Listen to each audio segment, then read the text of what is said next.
I never thought I'd be the woman who called off her own wedding 3 weeks before the date, but here I am, sitting in the quiet of my hillside house in Los Angeles, drinking coffee on a balcony that overlooks the city I fought tooth and nail to afford, and feeling nothing but relief.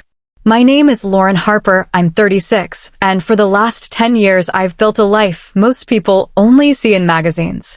A 7-figure real estate portfolio, a matte black 2023 Porsche 911 Turbo S parked in the garage, a closet full of designer pieces I actually wear, and a net worth that finally crossed 8 figures last quarter. None of it was handed to me. My mother raised me alone in a 1-bedroom apartment in Reseda after my dad walked out when I was 6. I paid my own way through USC, waited tables at night, flipped my first house at 25 with a hard money loan that kept me awake for months and never stopped grinding. By 30, I had my own brokerage. By 34, I was brokering 9-figure commercial deals.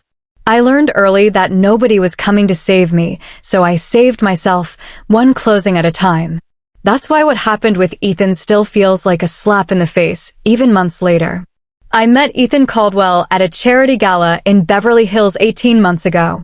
He was charming in that effortless way some men have, tall, hazel eyes, the kind of smile that makes you forget you're holding a $700 glass of champagne. He told me he was an entrepreneur, that he'd sold a tech startup a few years earlier and was between things while he figured out his next move. I didn't think much of it. Half the men in that room claim they sold something to Google. We exchanged numbers, went on a date the following week, and within a month we were spending every weekend together. He was funny, attentive, great in bed, and most importantly, he never seemed fazed by my success. He'd tease me about my 12-hour days, bring me dinner when I was buried in contracts, and tell me I was the most impressive woman he'd ever met. I ate it up. After years of dating men who either felt emasculated or wanted me to bankroll their dreams, Ethan felt like the real thing. 6 months in, he moved into my house in the Bird Streets. I didn't ask him to. He just never really left after a long weekend, and I liked waking up next to him. He kept his condo in Marina del Rey, but he was at my place 90% of the time. He paid for groceries sometimes, covered dinner when we went out, insisted on Venmoing me for the cleaning lady whenever she came. Little things that made me think, okay, he's not here for the lifestyle. I was wrong. The first red flag was small. We were lying in bed one night, and he casually asked how much the house had appreciated since I bought it. I laughed and told him the number, roughly $4 million in equity in 3 years. His eyes lit up in a way I hadn't seen before. Not pride, not excitement for me. Something greedier. I brushed it off. People are curious. A month later, he started making comments about our investments, our future, how we should think about combining finances once we were married. Again, I told myself it was normal. People who are serious talk about money. Then came the prenup conversation. I brought it up first. I always said I would never marry without one. I've seen too many women in my industry lose everything because love made them stupid. I sat him down one Sunday morning, coffee in hand, and told him gently that my lawyer would be drafting a prenup and that I hoped he'd get his own counsel to review it. I expected pushback, maybe a wounded ego, but nothing crazy. Instead, Ethan went completely silent. Not the quiet of someone processing cold, calculating silence. After what felt like an eternity, he looked at me and said, "Lauren, if you loved me, you wouldn't need a prenup. This makes me feel like you don't trust me." I laughed because I thought he was joking. He wasn't. That night he slept in the guest room. The next morning he apologized, said he overreacted, that of course we could have a prenup. He just wanted to feel like we were a team. I believed him. We moved on. Rings were shopped for, venues were toured. My best friend Maya was already planning a bachelorette in Cabo. I sent him the first draft of the prenup in April. Simple, fair. What I owned before marriage stayed mine. What he owned stayed his. Future earnings would be joint only if we titled them that way. Standard California rich girl prenup. 2 weeks later, he asked if we could tweak a few things. Tweak turned out to be an understatement.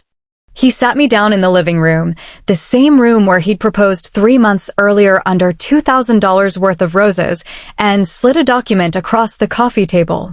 His own version of the prenup, apparently written with the help of a lawyer friend. I started reading and felt the blood drain from my face. He wanted the house I bought with my own money, renovated with my own money, paid the mortgage on with my own money, put into both our names immediately after the wedding. Not as joint tenancy with right of survivorship, which would at least make sense if one of us died, but as community property. Meaning if we divorced, he'd automatically be entitled to half its value, regardless of who paid for it. He also wanted my Porsche titled jointly. And my personal favorite, a lifestyle maintenance clause that would require me to pay him spousal support equal to the standard of living he'd become accustomed to for a minimum of 10 years, even if we were married for 2. I looked up from the papers and asked, calmly, Ethan, what the hell is this? He had the nerve to look hurt. Baby, I just want to feel secure. You make so much more than I do. I'm giving up my career to support you, support me. I interrupted. You haven't had a job in 2 years. His face hardened. I've been building my brand behind the scenes. Consulting. You wouldn't understand because you're always working. That was the moment the veil ripped clean off. For the next hour, he laid it all out, as if I were the unreasonable one. He told me he'd sacrificed his own earning potential to be with me, that he'd turned down opportunities because I needed him emotionally, a lie. I barely saw him most weeks. He said the house and the car were marital assets the moment we said I do, and that asking him to sign away rights to them was emasculating. When I pointed out that he'd brought exactly 0 assets into the relationship, he accused me of keeping score. When I reminded him that I'd paid for every vacation, every dinner, every spontaneous weekend in Napa, he said money shouldn't matter between soulmates. I asked him to leave that night. He refused. Said he had nowhere to go, that his lease in Marina del Rey was up, and he'd been planning to officially move in after the wedding. I told him he had until morning. He cried. He begged. He got angry. At one point he screamed that I was a cold bitch who would die alone surrounded by my money. I called Maya, who called her brother, who's built like an NFL linebacker. By midnight, Ethan was packing a duffel bag while Maya's brother stood in the doorway. He left, but he didn't go quietly. The next 3 weeks were a masterclass in manipulation. He flooded my phone with texts ranging from tearful apologies to threats to tell Page 6 that I'd cheated on him, another lie. He showed up at my office twice. He told mutual friends I'd had a psychotic break and that he was worried about me. He even created a GoFundMe titled, Help Me Rebuild After Heartless Fiancé Cancels Wedding, which he had the audacity to send me a link to. It raised $800 before I had my lawyer shut it down. I canceled everything. The venue in Montecito, non-refundable deposit gone. The custom Vera Wang sold on the Real for half what I paid. The flowers, the band, the string quartet that was supposed to play during the ceremony while I walked down an aisle of white roses gone. I lost close to $300,000 calling off that wedding, and I've never felt lighter. People keep asking if I'm heartbroken. I'm not. I'm furious, yes. Embarrassed that I missed the signs, absolutely. But heartbroken? No. Because the man I thought I was marrying never existed. Ethan didn't love me. He loved the life I could give him. And the worst part, the part that still keeps me up some nights, is realizing how close I came to signing my entire world away out of guilt and some warped sense of fairness.